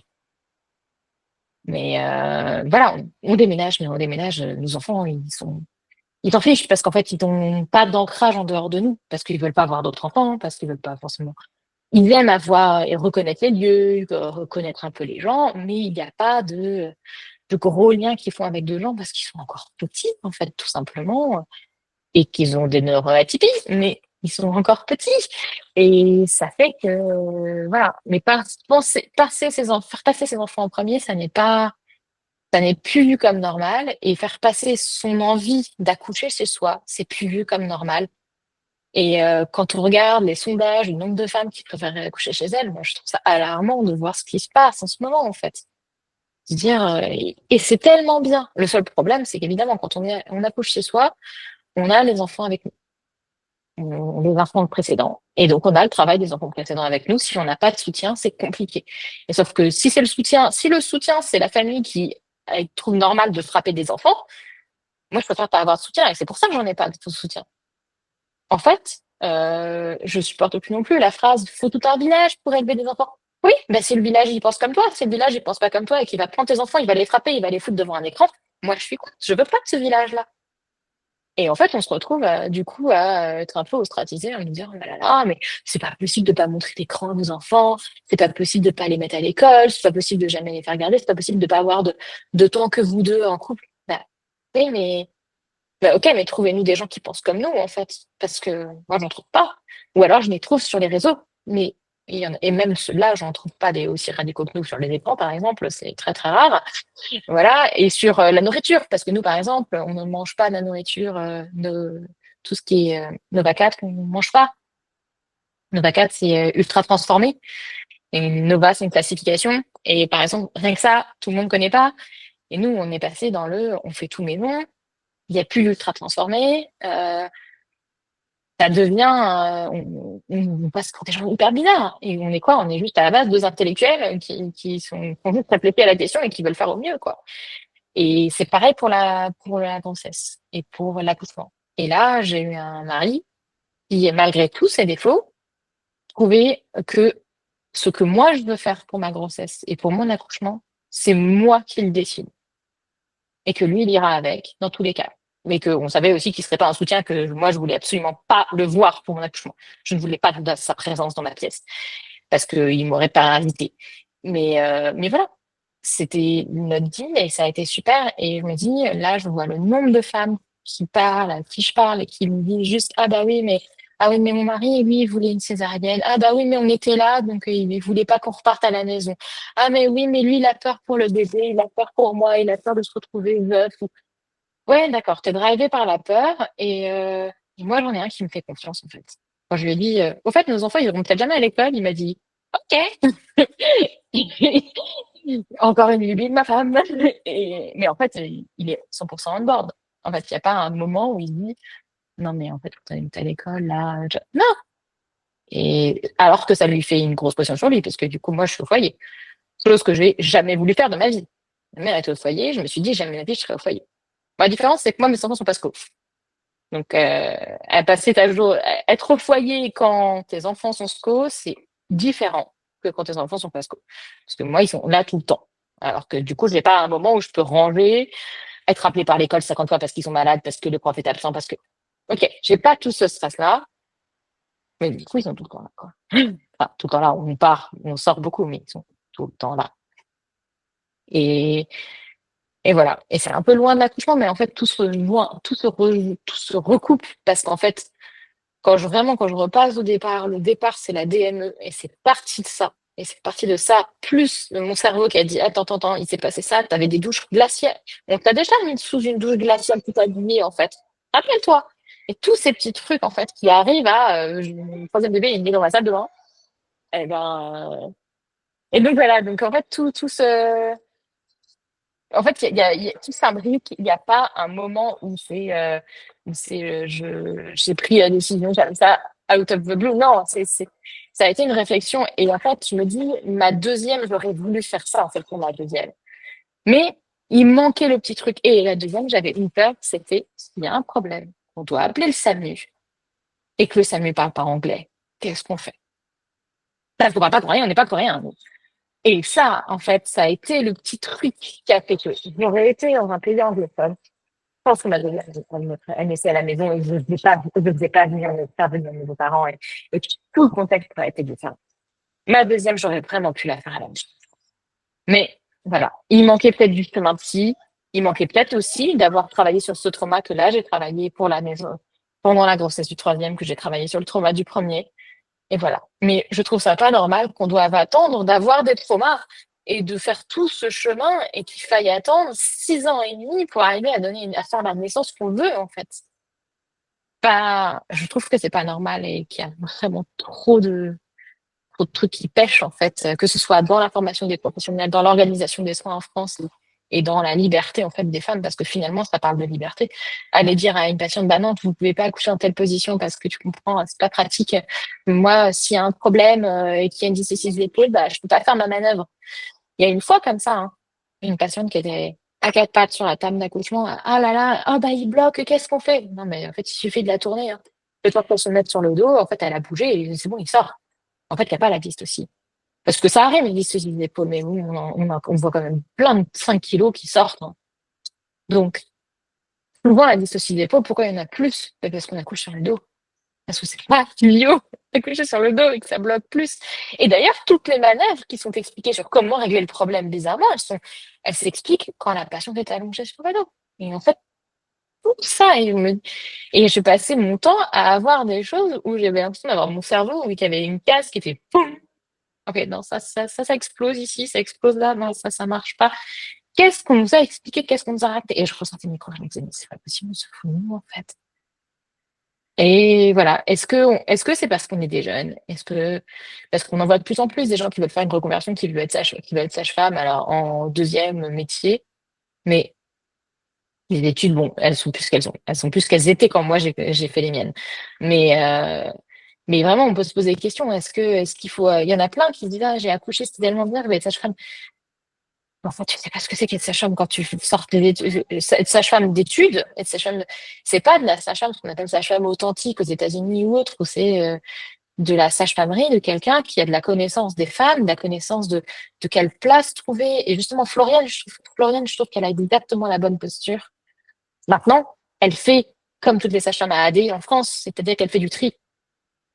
Donc oui, il y a, c'est à bas risque parce qu'en fait, on prend des patientes à bas risque parce que dans tous les cas, on parle de bas risque. Et moi, je ne fais pas de partie de pas du tout du bas risque. J'étais plus dans du bas risque du tout. Et donc, en fait, je fais partie des gens qui sont en plus hors stat. Bon, là, en plus, moi, je suis en Belgique, mais on est hors stat. C'est-à-dire que ces gens-là, ils sont pas dans les statistiques en France. Ils sont ni dans les statistiques d'AAD, ni dans les statistiques des hôpitaux, parce que c'est les hôpitaux qui envoient les trucs. On n'est pas dans un pays qui prend toutes les naissances et à chaque fois, on envoie les stats de où la naissance a eu lieu. On l'a pas, ça. Donc, en fait, on a un gros manque de données sur la question. Et mine de rien, ben, ça fait que nos accouchements n'existent pas dans les stats. Et donc, en fait, on peut pas savoir déjà toutes ces patientes, toutes ces personnes qui voulaient, en fait, accoucher chez elles et qui l'ont fait, toutes celles qui, en fait, l'ont fait sans sage-femme. Il y a un gros manque, quelque part. Et je pense que la société, malheureusement, n'est pas encore prête à ça, mais en fait, il faut que ça vienne des usagers. Sauf qu'en fait, des fois, il faut plus qu'une grossesse. Et si on est traumatisé à la première ou à la deuxième, ou même si on a traumatisé à la première, mais on n'a pas fait assez de chemin à la deuxième, on va pas multiplier le nombre de bébés juste pour pouvoir arriver au bon état d'esprit. Et voilà. Et ça bloque quelque part. Il y a un endroit où ça pêche, mais voilà. En tout cas, moi, je suis très contente de mon troisième et je sais que si je fais un quatrième, ce qui n'est pas prévu, je ferai un quatrième qui fait un quatrième bien et qui sera très bien accepté à partir du moment où où j'aurai perdu 20 kilos et où le dernier aura déjà un âge avancé. À ce moment-là, peut-être, si un jour un quatrième pointe le bout du nez, je pense que je ferai deux, trois échos parce que ça me rassure moi de faire des échographies. Mais je pense que globalement, ça va s'arrêter là. Et ma thyroïde, parce que par contre, la thyroïde, je ne veux pas. En fait, prendre du poids sur la thyroïde, c'est insupportable. Donc, c'est bon, je suis à 25 kilos de thyroïde, en fait. C'est beaucoup. Parce que quand on est parti de Corée, elle m'a fait arrêter le traitement en me disant non, mais ça passe, on peut arrêter. Donc, elle m'a arrêté le traitement et j'ai pas repris en France et j'ai repris que une fois en Belgique. Et donc, en fait, ben, j'ai eu un an et demi sans traitement là et plus de 10 kilos encore, quoi. Donc, j'ai fait plus de 15, plus de 10, ça fait 25 kilos juste sur la thyroïde. Voilà. Et après, on me dit, mais vous êtes obèse, madame? Bah oui, bah en fait, on peut peut-être arrêter de regarder les assiettes des gens quand les assiettes sont correctes. Quand je fais, quand j'en suis à 4000, je sais plus, 4500 kilomètres sur mon vélo en 2 ans, 2 ans et demi. J'ai pédalé enceinte, je suis active, je fais de la muscu, je fais. Non, arrêtez, en fait, arrêtez. Peut-être regarder au plus loin, peut-être, voilà. Parce que pour le coup, cette prise de sang de premier trimestre, moi, elle m'a minée. En fait, à chaque fois que j'allais à l'hôpital, je revenais en état catastrophique, en fait. Chaque fois que je faisais une prise de sang comme ça me mettait dans des états, j'avais des nœuds au ventre, j'étais pas bien. Faut arrêter aussi. Avoir une grossesse heureuse, ça pourrait être une bonne chose. Avant d'avoir des grossesses stressantes comme ça, qu'on nous met tout le temps en nous disant attention parce qu'il pourrait y avoir ci, il pourrait y avoir ça, et on est hyper stressé. Et on a déjà assez de maux de grossesse et compagnie pour en plus se rajouter un stress exogène, quoi. Donc voilà, ça part un peu plus loin que juste mon expérience de d'Anna avec l'équipe synthèse sur un utérus psychiatre. Mais Mais je pense faut que les gens se posent des questions, en fait. Faut qu'ils se posent plus de questions. Parce que si on réfléchit pas et qu'on se prend pas nous-mêmes en main, personne ne le fera pour nous, en fait. C'est clair, c'est clair. Merci. Moi, j'adore hein, quand ça part dans tous les sens et que voilà, j'adore. T'en as pour 2 heures, là, maintenant. Oui, donc Bon il y a un courage pour programme dans l'édition. 2 épisodes. Tu vas le couper. Euh, Tu le coupes juste avant, au moment d'aller le liquide teinté, et tu fais un énorme et que suspense. va-t-il se passer? Bon, c'est cliné, hein, mais Comment tu te sens toi là maintenant? oh, moi, j'aime bien raconter ça. J'adore parler de ça. Je suis passionnée par ce sujet parce que en fait, j'adore découvrir des choses, apprendre des choses et me dire et en fait essayer de pousser le bouchon.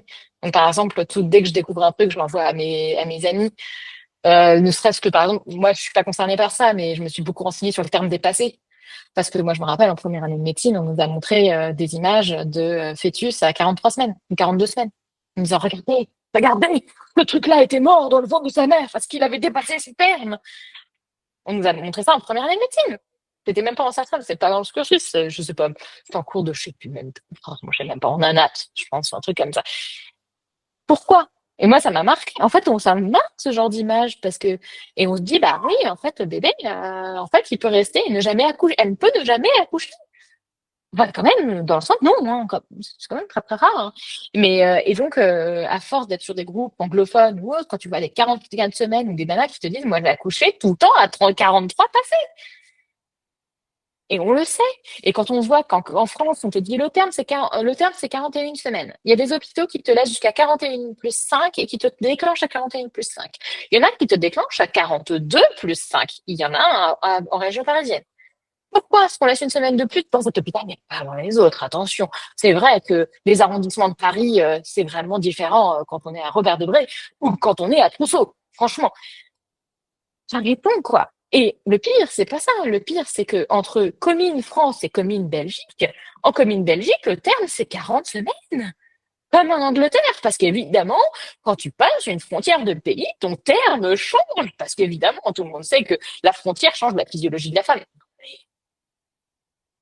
Voilà, quoi. Et en fait, ce genre de choses, moi, ça me révulse. Je me dis, non, non, il y a un problème. Il y a un sérieux problème, tout comme le partogramme, tout comme les avancées, le centimètre par heure, le machin, le truc. C'est bien, parce que maintenant, on parle de phase de latence à 25 centimètres. Mais en fait, est-ce qu'on pourrait juste redéfinir, se dire ça et se dire que peut-être juste elle vient trop tôt à la maternité? Et pourquoi elle vient trop tôt à la maternité? Parce qu'elle est focalisée sur ses contractions. Parce qu'elle se dit, ah, attends, là. Parce que moi, en fait, toutes les autres fois où, en fait, j'aurais pu aller à la mater, parce que j'avais des contractions, comme des contractions de travail sur ce troisième bébé, j'avais vraiment ça. Et j'en ai eu pendant une semaine. Et j'aurais été mon premier, je serais déjà allée à la mater. Je serais à la mater sur le premier truc. Et je n'y suis pas allée. Pourquoi? Parce que je me suis dit non. Tant que j'arrive à faire des choses ou que je suis pas à l'agonie, de toute façon, je ne comptais pas aller à la mater, c'était que c'est pas le moment. Et en fait, Michel Audin dit ça très bien. Dès qu'il y en avait une qui, quand elle était, je crois que c'est Michel Audin qui parlait de ça, ou Floriane, je sais plus, dans un des livres, il parle de faire une soupe et qu'au moment où tu fais la soupe, tu épluches, t'épluches, et quand tu n'arrives plus à éplucher du tout pour faire ta soupe, là, c'est que tu es en vrai travail.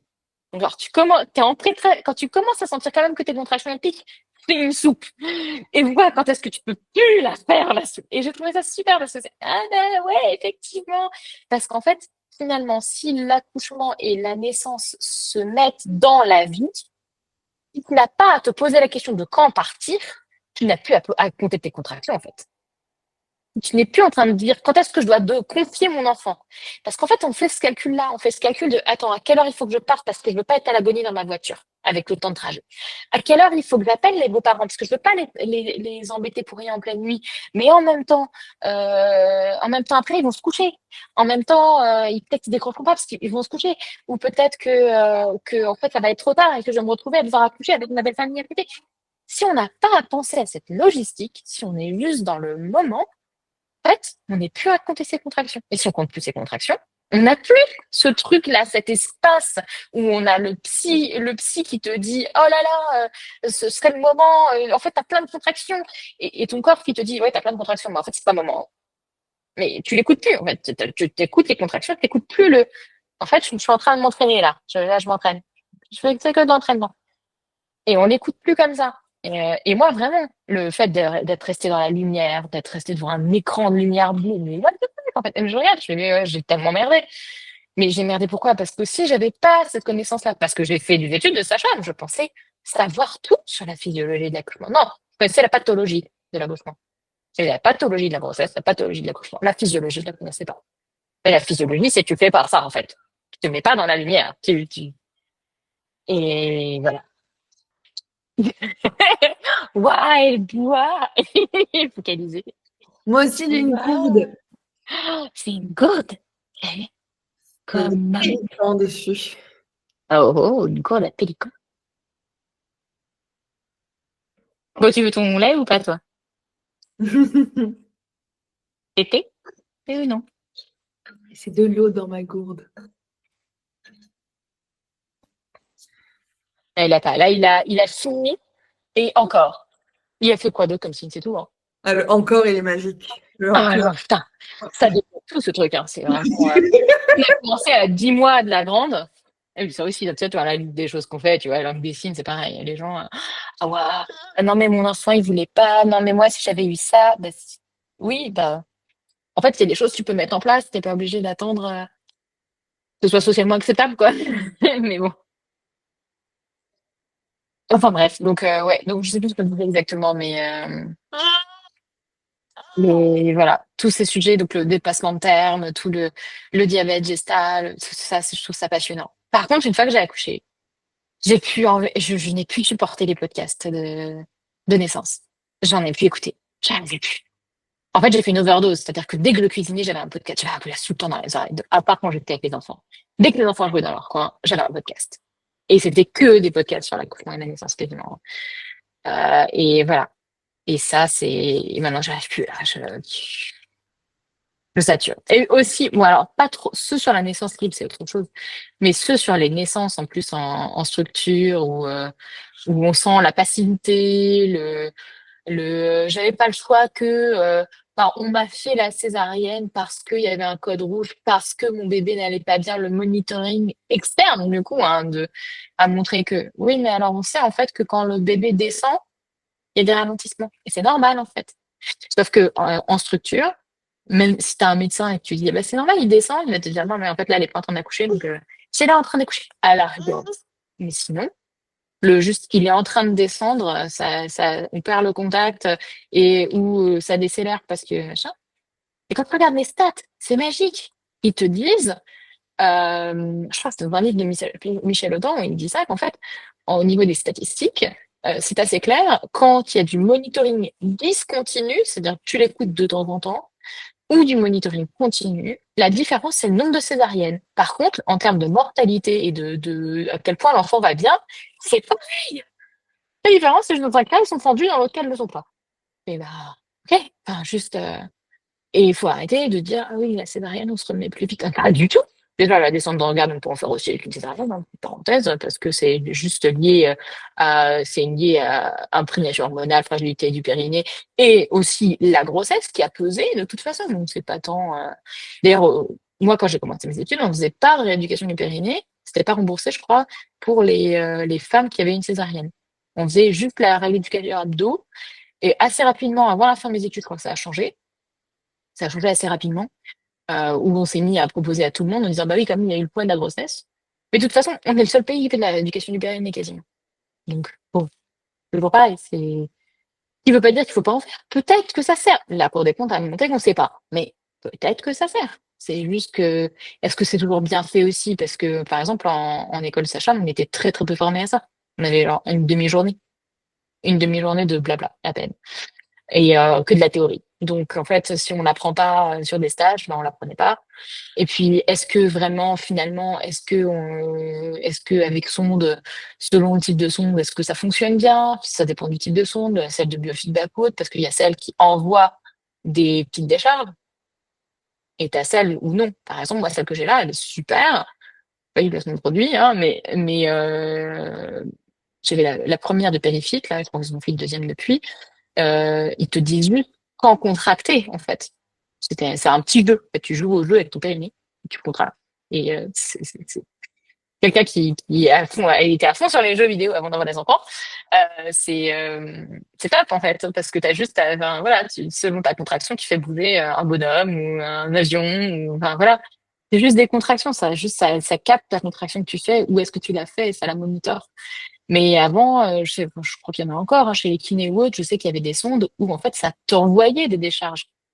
Donc c'est des petits courants. Alors ça fait pas mal, hein, ça fait un petit courant électrique pour faire réagir le muscle. Mais quel est l'intérêt? Du coup, tu es encore passif, c'est toujours pareil. Avec la sage-femme, c'était pas de la passivité. En fait, ça revient exactement à la sonde là, mais c'est juste que c'est quelqu'un d'autre en face. Est-ce que tu as vraiment envie d'avoir ce schéma de monde pour qu'on se montre exactement où appuyer? Bah, finalement, là, le matos, vraiment, il est parfait pour ça, tu vois. Et après, ben, il suffit juste aussi de faire des câlins. Ça marche aussi très très bien les câlins pour faire des tests et pour s'amuser. En fait, tout simplement. Et c'est juste que ça, on l'a oublié aussi. Que ça fait partie ça peut faire, on peut faire sa rééducation du journée comme ça. Moi, je fais comme ça pour mon 1 et mon 2, hein. Bon, là, l'autre fois, la petite descente d'organes, là, j'avoue que je m'y attendais pas. Puisque je l'ai rien eu pendant les 10 jours, hein. C'était vraiment, il y a vraiment eu un choc émotionnel en plus de je passe une journée à marcher, prendre des transports en commun avec un bébé en portage, et compagnie, alors que j'ai accouché. Mais même pas, peut-être une semaine. Ah, je sais plus. Enfin, c'est une semaine, en fait. Il avait 7 jours, hein. Enfin, un truc comme ça, hein. Je sais plus, c'était 7 jours ou... Non, je sais plus. Tout se cache sur ton intimité. On sait jamais. Moi, a priori, on la voit pas, mais je cache l'intimité. D'ailleurs, je sais pas si tu l'as lu, là, il y a... Comment elle s'appelle? Moi, j'aime beaucoup tout ce qui est avec les livres jeunesse, hein. Hum, Je les dévore, enfin, je passionnée. Et il y en a un qui est sorti qui s'appelle C'est mon corps. ouais. Tu l'as- Je l'ai pas lu, non, je l'ai vu passer, mais je l'ai pas lu. Bah, je t'enverrai Enfin, quelques trucs, mais bon, alors c'est génial parce qu'en plus, donc Robin, il va avoir 3 ans là. Et à chaque fois, il arrête pas de. Enfin, c'est rigolo parce qu'en fait, t'as des gros non.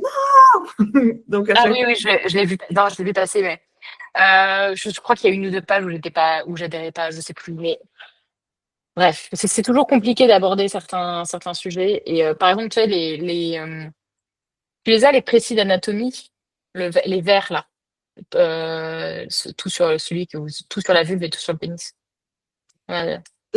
les petits illustrés de l'intimité. Voilà. Ah Et par oui. exemple, moi, j'ai pas le 3 et j'ai pas le 4, tu vois. Parce que j'ai pas retiré le 3 et je l'ai pas trouvé ouf, et le 4, je l'ai même pas commandé, quoi. Parce Clairement. qu'en fait, ça sort du sujet, je trouve. Que c'est plus médical, c'est plus, Ouais. Ben, le 4, je l'ai offert à ma filleule parce que donc elle a 15 ans. Elle a ouais. 15 ans et je m'étais dit que c'était vraiment une.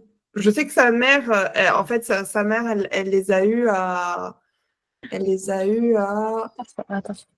à 50 ans, je crois. Waouh! Ah, quand même! Enfin, spontané? Non, non, non, non, non, gros parcours D'accord. PMA. Ouais, je crois que c'est ça, hein, c'est 50 ans. Oui, c'est Et, possible, hein, cette femme là, mais oui, elle a eu parce son que 50 dernier ans. BP5, 47 ans. Oui, Spontané. donc ils ont 15 ans. Ils ont 15 ans, parce que c'est des jumeaux. D'accord. Donc, et donc, donc on est, même si clairement, en termes d'accompagnement, je pense qu'on se ressemble plus dans comment notre vision de comment on accompagne l'enfant. Ouais. Euh, mais elle n'a pas toutes ces infos. Enfin, clairement, Internet ou les choses comme ça, c'est pas quelque chose sur lequel elle est fluide, ou même sur la relation à l'autre. C'est voilà. Et donc, je l'ai offert à ma filleule parce que je sais que c'est un truc sur lequel, c'est aussi pourquoi sa mère m'a choisi en tant que marraine, parce que je suis devenue sa marraine, j'avais 18 ans, tu vois. Donc, Ouais.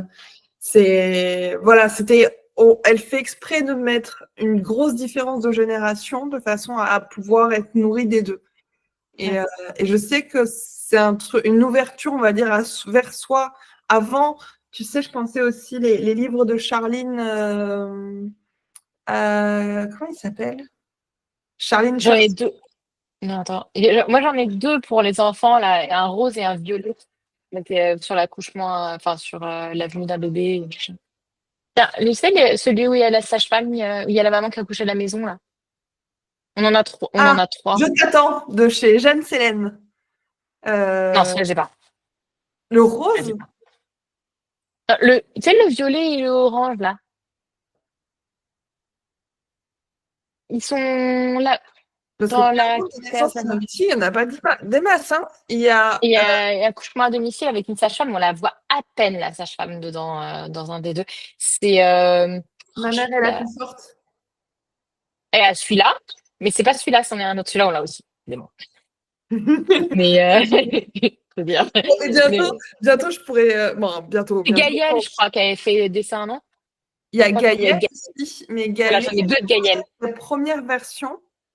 Et pour moi, la sage-femme était trop intrusive.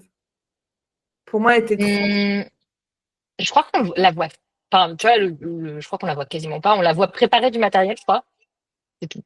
Mais ça doit être les derniers alors. Parce que la première, en Ah, fait, peut-être. elle avait la jambe de Elle la était en face. l'épaule avec les mains en train de.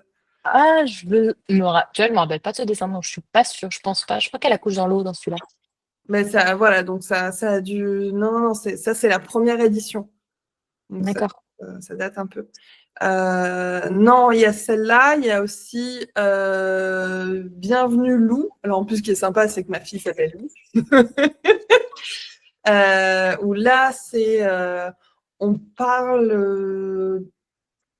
Enfin, il y a une sage-femme, mais enfin, on la voit une seule fois, quoi. Et il y en a une autre qui s'appelle Je t'attends. Et là, la sage-femme, en fait, tu la vois, elle est allongée dans un hamac et c'est dit comme quoi elle est dans la pièce d'à côté et elle va dormir en attendant. Enfin, ça. Je sais pas de quand il date celui-là, parce que c'est peut-être que j'avais déjà accouché, j'ai arrêté d'acheter des bouquins sur l'accouchement après. Donc, non, mais écoute, merci pour cet échange et pour m'avoir laissé parler pendant tout ce temps. Avec grand plaisir. Merci à tes enfants, malgré les va-et-vient. Enfin, t'as pu quand même passer un moment face caméra pour pouvoir déposer tout ça. Donc, merci aussi à toi pour toute ta logistique parce que c'est du travail invisible, mais clairement, c'est du taf. Donc, célébration à toi. Merci pour ta confiance. Tu vois, Effectivement, je sais que toi, t'es entre 60 et 100 personnes en vue, non? Je sais pas. Je crois que attends, c'est pas des masses, hein. je vais te dire ça de suite. Donc, tu vois, la Mais nana. par contre, je sais pas en termes de. Enfin, ça, je sais que sur YouTube, c'est peu, mais on n'a pas les stats, tu sais, sur combien de personnes écoutent sur. Enfin, moi, je les ai pas sur ma plateforme de podcast, parce que moi, j'écoute qu'en podcast, j'écoute jamais sur YouTube, en fait. Alors, Donc, alors, sur les 30 derniers jours, il y a 462 écoutes. oh putain, c'est vachement plus que je parie. Non, non, Sur sur YouTube. YouTube, la personne. Sur YouTube, la personne. Mais ça, c'est mieux, parce que pour moi, tu vois, enfin, montant, ça va, mais mon image, j'avoue que c'est plus dur pour moi. Donc, si les gens sont plutôt dans l'écoute, ça me va plus que dans. Quelle Parce image. que là, je regarde, j'ai 200, tu vois, j'ai 228 personnes qui sont abonnées Sur sur. YouTube? Non, pas sur Non, ou YouTube. sur la chaîne? Sur Apple, Ah, sur Spotify. Apple, il y a moi. Il y a moi dedans. Mais je suis du coup depuis un an et demi. Je fais partie des vieux. Il y a pas de souci. Parce que l'épisode de Roxane, j'étais un des premiers. Hein, donc, Mais tu vois, ça, c'est clairement, c'est une niche en fait. Mais Après, oui, mais Lana est une niche, en fait, de oui, base. ouais. C'est-à-dire qu'en fait, t'es déjà dans un truc de niche. Donc, ouais. Mais moi, franchement, quand on m'en a parlé en janvier, enfin, tu sais, je savais, enfin, tu sais, je savais pas c'est pas que je savais pas que c'était possible. Déjà, j'avais pas le nom Anna. Je crois que le terme, je le connaissais pas. Et en plus, ce truc enfin, je me suis dit non, mais c'est pas pour moi, en fait. Je suis trop à risque. Tu vois, c'est comme ça qu'on se formate et qu'on s'écoute pas. Et Mais c'est dur de passer outre. en plus, il y a tous ces traumas, parce que parce que pour moi, ce qu'on t'a fait vivre en études de sage-femme, te mettre à te montrer des fœtus décédés à 43 SA. C'est pas un sage-femme, ça c'était en médecine, c'était avant le concours. Hein. Ouais, mais même, enfin, Tu montrais ça à comment 2500 personnes. détruire, 2000. comment détruire des individus pour bien les soumettre, pour qu'ensuite ils soient polytraumatisés et que. De toute façon, les études de médecine polytraumatisent. Hein. Donc Ouais. ça, je veux dire, on te demande d'avaler par cœur des trucs sans queue ni tête, sans te demander de comprendre. Alors, il y avait des universités où il y avait plus de choses à comprendre que d'autres, mais dans tous les cas, on te demandait d'avaler des quantités astronomiques, en fait. Et puis, il y avait cette pression qui n'est plus le cas maintenant, hein, parce que maintenant, c'est un examen, ce n'est plus un concours. Mais c'est un numerus apertus maintenant, ce n'est plus un numerus clausus, tu vois. Mais nous, c'était 10% des gens qui réussissaient. C'est horrible. Mais ma soeur, Enfin, 20% tout compris, même pas. 18%, je crois que c'était. elle a fait 2 T1. C'est quoi T1? T1, non, P1, pardon. 2 P1, P1. oui, d'accord. Oui, 2 PCE1. P1. C'était PCE1 à mon époque. C'était P1, c'était PCE1. Elle a fait 2 P1, mais ça Ah, l'a moi aussi. dévastée. Elle a Hum, réussi à avoir médecine la deuxième fois. Mais moi, tu vois, j'étais en. Dentaire. Moi, j'avais un an d'avance. J'avais un an d'avance. Donc, en plus, j'ai juste récupéré des gens de mon âge, hein, au bout d'un moment. Parce que. Mais en fait, tout le monde redoublait quasiment. Je veux dire, c'est un truc où tout le monde sait que quasiment tout le monde redouble. Et tu te retrouves avec ce taux de gens pas bien. Et puis, malgré tout, ça écrémait encore. Les gens se retrouvaient encore avec rien parfois. Il y avait quelques personnes qui avaient le droit de tripler. Mais c'était hyper rare. Fallait un dossier énorme et tout. Enfin, et me tripler, moi, j'aurais jamais pu. Enfin, déjà, doubler, c'était dur. Mais tu vois, ma première année, j'avais pas compris ce que c'était le concours. Tu vois, j'étais au milieu des gens. C'est-à-dire, j'étais à 1000 et quelques. Mhm. Et la deuxième année, au premier, j'étais à 300 et 382, pour être précis. Et la deuxième, j'étais à 501. Et à 501, j'avais rien. J'avais 1500 personnes devant moi. J'avais 1550 personnes devant moi, derrière moi. 1550 personnes derrière moi. J'avais rien. Ouais. Et je te dis, j'ai eu quelque chose juste parce que des gens, en fait, parce que tu sais, tout le monde mettait les vœux, on mettait la liste des vœux qu'on voulait, et puis on t'appelait pour ce truc-là, et puis tu disais oui. Les gens ont dit oui quand ils ont été en amphi, et puis en fait après dans l'été ou je sais pas quoi, ils ont réfléchi, ils ont fait non, jamais ça c'est pas pour moi ou je sais pas quoi, et donc ils ont rappelé, ils ont dit non, ben je me désiste. Et donc là, heureusement, ça descend dans le truc. Mais dis-toi que là, depuis quelques années, les concours, les places de sage-femme n'étaient même pas prises. Il y avait des années où personne voulait aller en sage-femme. Et ou alors, là, comme il y a eu les passerelles qui ont été créées, quand il y a eu les passerelles qui ont été créées, les gens allaient en sage-femme pour pouvoir tenter la passerelle 2 ans plus tard et aller en médecine. Mhm. Parce qu'on leur a refusé. On n'a pas assez de médecins en France et les gens ont été refusés d'aller en médecine pendant tout ça. Et tu vois, moi, je pense que j'aurais eu médecine plus sage-femme, j'aurais pris médecine. Hein. Moi, je voulais dentaire. J'avais mis dentaire, médecine, kiné, sage-femme dans l'ordre. Mhm. Je te dis, j'ai eu que sage-femme, mais et après quoi, je me suis dit en fait c'est génial parce que j'ai le droit à avoir des gens bien portants en face de moi. Je suis pas avec des malades. Sauf que on on te dit tout le temps dans les études, non mais c'est bon, hein, elle est enceinte, elle est pas malade, hein, pour tous les petits mots de la grossesse. Par contre, on passe notre temps à leur dire, non mais là vous pouvez pas le faire, hein, là le fromage vous ne le bouffez pas. Moi j'ai mangé du fromage pas de fleurie, hein. Je veux dire, j'étais enceinte d'Aline, on soit clair.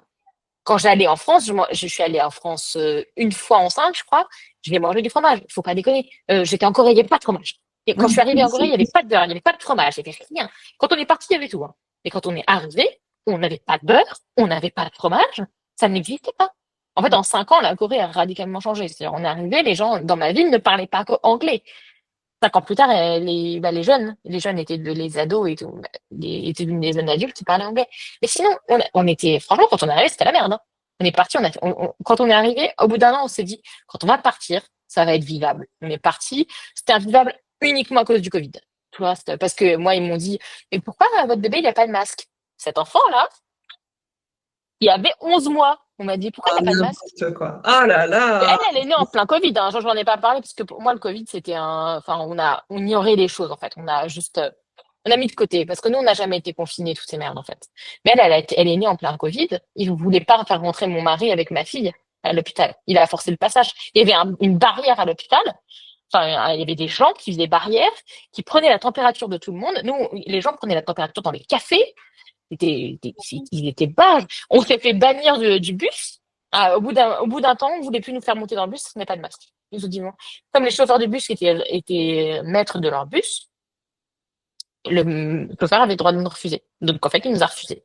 Il a refusé une nana avec un bébé sur le dos et un petit enfant de monter dans un bus parce que tu comprends, on n'avait pas de masque. Mm. Et donc c'est pour ça aussi après coup, on s'est dit, on aurait peut-être dû demander la résidence permanente parce que le monde de Macron n'est pas le monde qu'on veut. Mais en même temps, une fois qu'on est parti, ils ont fait un pass vaccinal. Enfin, donc voilà. Et nous, on est arrivé en France, on n'avait pas de passe sanitaire, donc en fait, on avait le droit d'aller à aucun musée, rien. Ça m'est arrivé.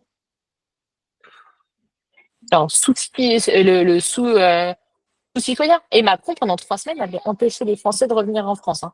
Les Français étrangers n'avaient pas le droit de revenir en France pendant 3 semaines. Il s'est fait débouter après sur son truc, mais il y a eu 3 semaines où les Français étrangers n'avaient pas le droit de retourner en France parce que tu comprends, ils avaient fermé les frontières, je sais pas quoi, à cause du Covid.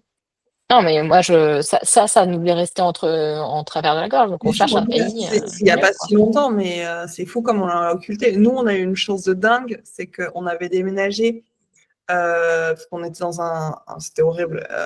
Donc, ma fille, donc elle est née en plateau technique. On a vécu les 2 premières années dans Toulouse, dans un appartement, et l'appartement au-dessus, il y avait de la maltraitance. Enfin, la mère maltraitait son enfant. On entendait hurler, taper. Enfin, c'était horrible.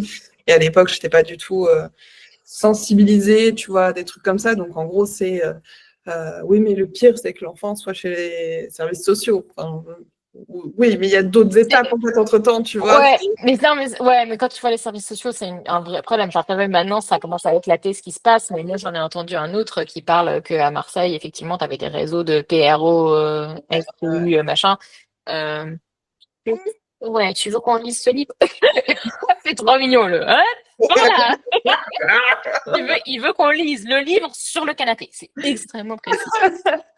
Ouais, non, parce qu'au final, après, on a déménagé. C'est là où mon conjoint a toujours là-bas. Mais c'est une grande maison avec les propriétaires au rez-de-chaussée, nous à l'étage. Ah oui, c'est bon. Donc, en fait, donc une grosse maison avec les propriétaires en dessous, nous en location au-dessus, à côté une autre location. Donc, en fait, avec un énorme jardin partagé.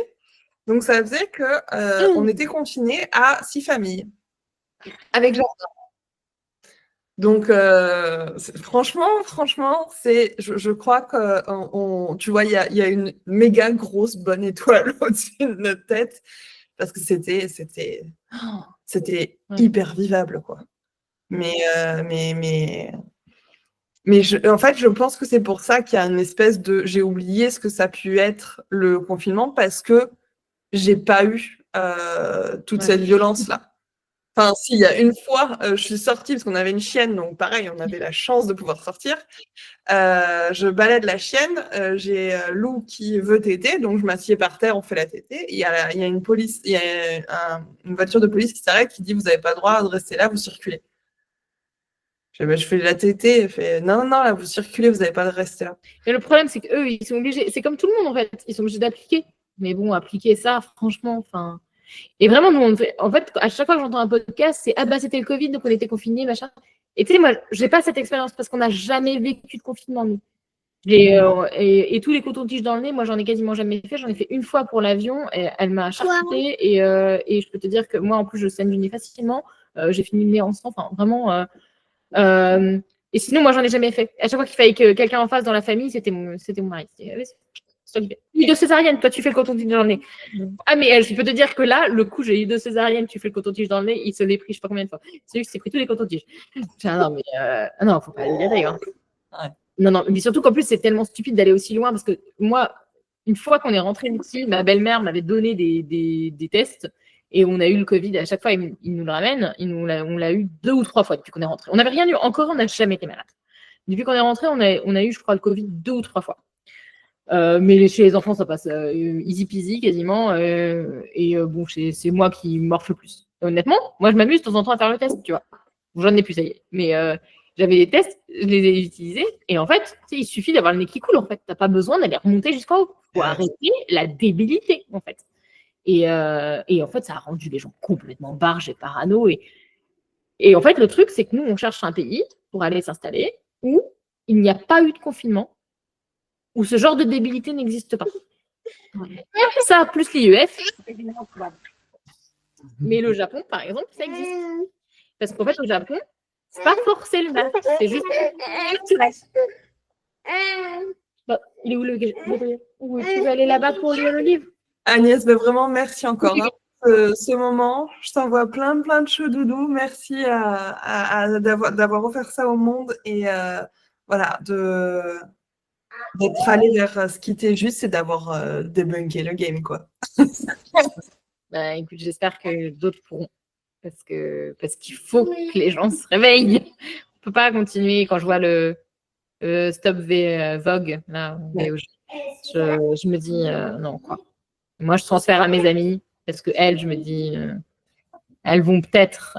Il y en a qui. Elles modifient leur pratique un petit peu, elles réfléchissent. Mais en fait, c'est le système. Quand tu es dedans, quand tu n'as pas de marge de manœuvre parce que tu es dans un hôpital, c'est très compliqué. Mm, mm, mm. Donc, merci pour cet échange. Merci à toi. Mais douce après-midi à toi. Ciao, ciao. Merci pour tout. Et maintenant, je vous invite à prendre un moment. Afin de répondre à cette question, qu'est-ce que ce récit a éveillé en vous? Je serais très heureuse de lire vos ressentis en commentaire ou en message. Si vous en avez l'élan, vous pouvez venir soutenir le podcast en laissant une note ou un avis. Ça l'aide à rayonner et à toucher d'autres familles. Vous pouvez également faire un don sur la page Tipeee. Le lien se trouve en description. Merci pour votre précieuse écoute. Je vous envoie plein de chauds doudous et je vous dis à la semaine prochaine pour de nouvelles vagues d'ocytocine.